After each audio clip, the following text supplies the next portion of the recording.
খালাতো বোনকে বিয়ে করার পর, বিয়ের পর সে আমাকে স্বামী হিসেবে মানলেও কথায় কথায় ভাইয়া ডাকে।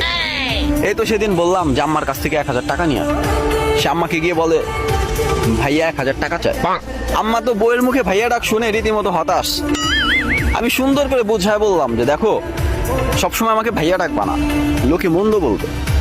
সে আমাকে বলে আরে আমি ছোটবেলা থেকে আপনাকে ভাইয়া বলে ডাকি, এখন আমি চেঞ্জ করতে পারবো না। অনেক কষ্টে রাগটা কন্ট্রোল করলাম। এমনিতেই আমার বন্ধু বান্ধব যারা আছে সবাই এই বিষয়টা জানে, এটা নিয়ে কি বলবো সবসময় মজা করে। তো একদিন আমি শপিং করে বাসার দিকে ফিরতেছিলাম ওকে সাথে নিয়ে। তো পাশ থেকে একটা ছেলে আমাদের দেখে ব্যাড কমেন্টস করে বলে দেখছো ভাই বোনের ভালোবাসা দেখছো।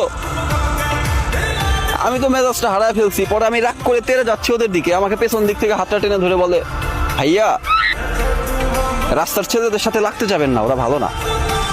এই কথা শুনে আমার তো মেজাজ খারাপ, আমি দিছি একটা থাপ্পড় লাগায়া।